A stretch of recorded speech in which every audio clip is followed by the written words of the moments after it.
Hi, my name's Paul Grogan, and in this gaming rules video I'm going to be teaching you how to play Signorie, a game for 2 to 4 players and published in 2015 by What's Your Game. In Signorie, you take on the role of the head of an ambitious noble family in 15th century Italy, a time when the country was full of intrigue and magnificence. During the game, you're trying to build a powerful dynasty by making strategic alliances with the 6 most prestigious houses of the time. You will choose the destiny of your offspring, sending the men in your family, either your sons or grandsons, to a career in the military, the church or in politics, and then sending them on important diplomatic missions. The women in your family, your daughters and granddaughters, can be used to arrange for strategic marriages to the powerful Italian houses. After 7 rounds of play, the game is over, and the player with the most victory points wins the game.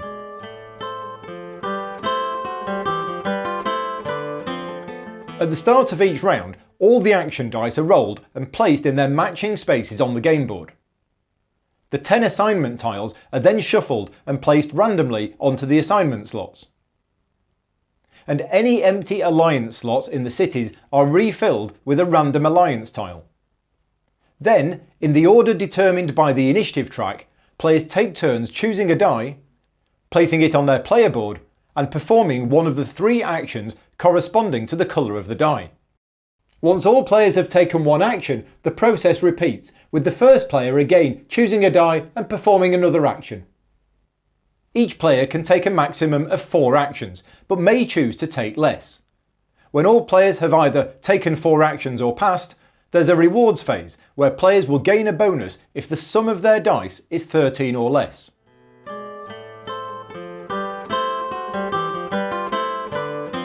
When you take a die from the game board, you must place it on the matching coloured slot of your player board. The cost to do this in florins is equal to the number on the slot, but the value of the die is a discount. So it's always free to place a die on the yellow slot, but if I were to place this grey die here, I would need to pay 2 florins. And this is the first thing about the number on the dice. The higher the number you take, the cheaper the action will be for you. But remember, you only get the reward at the end of the round if the sum of your dice is 13 or less. And this is why you sometimes might want to pass before taking all 4 actions. You also cannot take the same colour dice twice. And because there's always the same number of dice in each colour as the number of players, you'll never get locked out of choosing to take a die of a certain colour, as long as you have the money to pay for it. After you've placed a die on your player board, you then immediately perform one of the 3 actions depicted on the slot. A Signoria action, an assignment action, or hire a helper. Life as the head of a powerful Italian family is a hard one, and there's never enough time to do everything that you need to do, which is where these guys come in really useful. When you place a die on your player board and perform any of the actions, you get the bonus ability of helpers on your board in the corresponding column. So for example, if I place a grey die here, then after I've performed one of these actions, I gain 3 florins and also gain a meeple from the supply. So how do you go about getting these helpers? By choosing the hire a helper action. The column in which you get the helper is not the column where you place the die. Instead, the colour of the ring shown in the helper action is the column where you get the helper. So if I choose the red hire a helper action, I get to place a helper in the yellow column. The cost to hire the helper is shown on the slot. The helper stays there for the whole game, giving you the benefit every time you choose an action in that column. So hiring a helper initially doesn't give you any reward immediately, but it makes your actions later in the game more powerful. The assignment tiles are randomly distributed at the start of each game round. They are organised into 5 areas, 1 area for each colour, and each area has 2 assignments in it, one which requires women and another which requires men. When you place a die on your player board and choose the assignment action, you can choose to complete either of the assignments in the corresponding area. For example, if I place a purple die here, I can choose to perform an assignment action and I can perform either this one or this one. To complete the assignment, you must spend a number of female or male meeples according to the tile. This assignment, for example, costs you 1 male meeple. A lot of the assignments show ... 3. This means that you can spend up to 3 meeples of the correct type to get the bonus shown 1 to 3 times. So, for example, if I choose to perform this assignment, I could spend 3 female meeples and gain 6 florins. The abilities of the assignment tiles are all explained on the reference sheet. One of particular note is this one. With this assignment, you can spend up to 3 meeples and place them on the threshold space of the game board. Each of your meeples here increases your threshold for your end of round reward by 3. So if I have 2 meeples there, I will gain the reward at the end of the round if my dice total 19 or less instead of 13 or less. The assignment tiles stay on the game board when they're used, so multiple players can use the same assignment in each round. There is, however, a variant rule, which means that the tile is flipped over the first time it's used in a round, which changes the dynamics of the way that the game plays.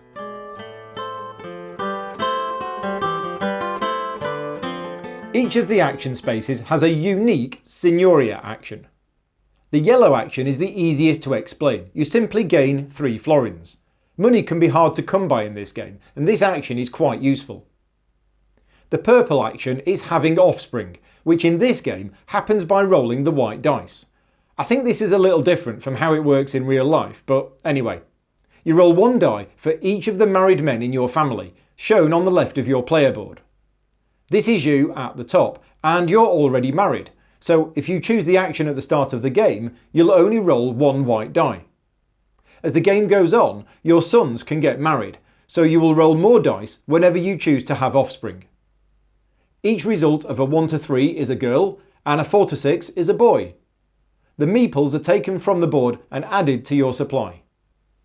The red, grey and turquoise Signoria actions need me to explain how the cities and the alliances work, so I'll do that now.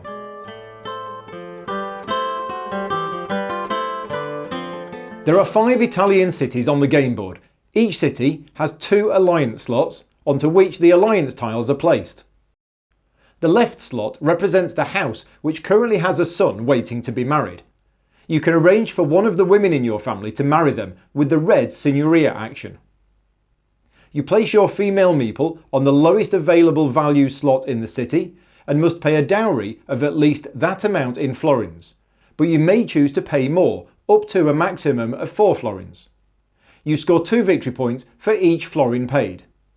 So here, I could provide a dowry of 2, 3 or 4 florins. I choose to pay 3 florins and score 6 victory points. I then take the alliance tile if I'm allowed to do so. I'll explain this later. The right slot represents a diplomatic crisis currently happening in the city, and the house that's in need of assistance. You can solve the crisis by sending a male member of your family on a diplomatic mission. One way of doing this is with the grey Signoria action. Now, you can't just send one of your sons or grandsons who sat at home all day doing nothing. No, first of all, you've got to get them a job and get them trained. There's 3 possible careers represented by the tracks on the right side of the game board: political, clerical, and military. There's a number of ways during the game where you can get advancement points which move you on the career tracks. This helper space, for example, gives you a number of advancement points on the clerical career track based on the value of the die which you place on the slot. So the higher the number on the die, the more spaces you move. And the turquoise Signoria action gives you 4 advancement points which you can split how you want between the tracks. The first advancement point moves a male meeple from your player area onto the first space of the track, and each further advancement point can be used to either move him up or even start another one on the same track. So, for example, if I chose the turquoise Signoria action, I could spend my 4 advancement points moving 1 meeple up to space 2 on the clerical track, then start another meeple on the clerical track, and start a third meeple on the military track. Just a quick note about the career tracks. Anytime you get a meeple to the 4th space, you gain 2 florins. And reaching the 6th space gives you 1 advancement point on the initiative track. Once you have a meeple on the career track, he can then be used to go on a diplomatic mission. So solving a diplomatic crisis is a two-step process. First of all, you've got to get your son or grandson a career, put him on the career track and get him trained. Then you send him on a diplomatic mission to the city which currently has the crisis. Now it's also important to know that you can solve any of the crises with any of the trainings. So you either use your political training, clerical training or military training. To complete the mission, you place your meeple on the lowest numbered available city slot, but to do so, he must have achieved a rank at least equal to the number on the slot. The rank is shown on the left of the career tracks, so this meeple here is still only rank 1 and can therefore not solve the crisis in Firenze until he has had more training. This guy, however, is rank 3, so he could be used to complete the mission. Solving a diplomatic crisis does two things. First of all, you gain victory points equal to the number on the space of the career track where the meeple was taken from. So if I did use this guy here, I would get 6 victory points. And secondly, you gain the alliance tile if you're allowed to take it, which I'm going to explain now.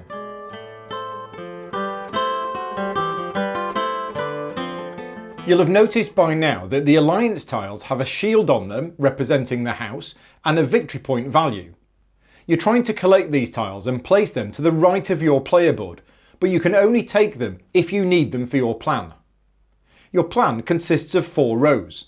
The top row is for alliance tiles gained through solving diplomatic crises with politics. The next row is for solving crises with religion, and the third row is solving them with military force. Each player board has a different plan, so each player is trying to collect slightly different tiles.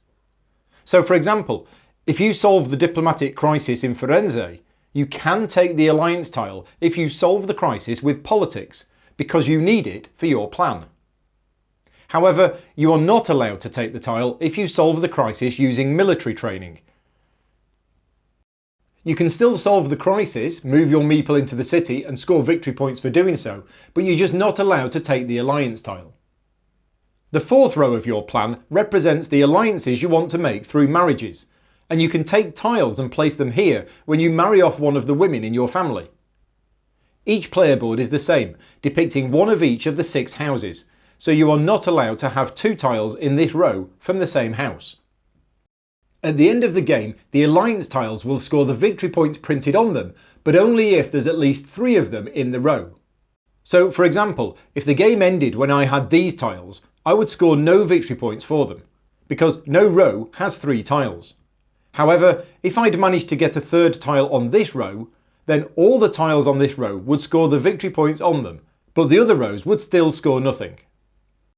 At certain times during the game, you may be able to take a face-down alliance tile.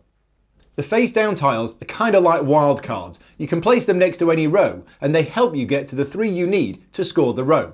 So let's say I had these 2 tiles on my clerical plan.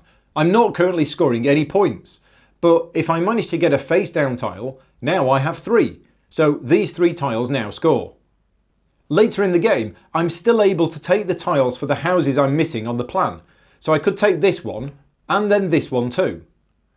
The only tiles I can now add to this row, however, would be face-down ones, because I've collected all the houses shown.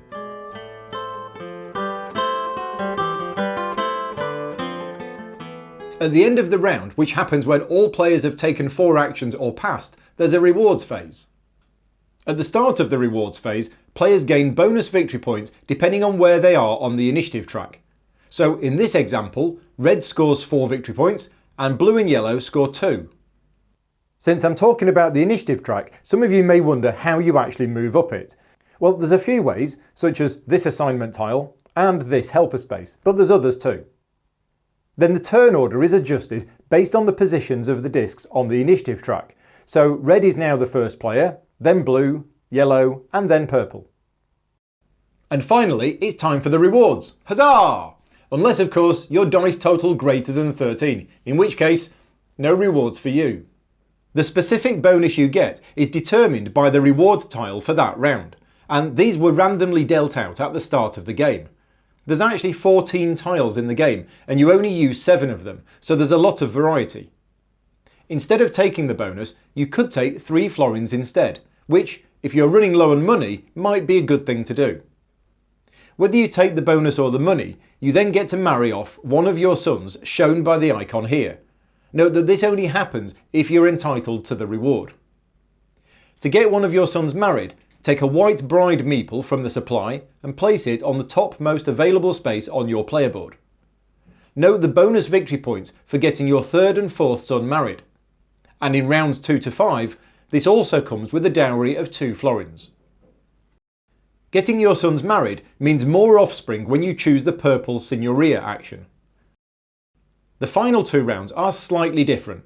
The reward here is gaining victory points, and this can be quite a lot, so you really want to try and be under the threshold in the last 2 rounds. And also in rounds 6 and 7, if your dice total is under the threshold, you can spend 5 florins to gain 5 victory points. And that's it. There's a lot going on in Signoria, and there's a lot of important decisions to make during the game. It does really reward careful planning and timing things just right, but also being able to react to the actions of other players. I hope you found this video useful in learning how to play the game. Take care, and thanks for watching.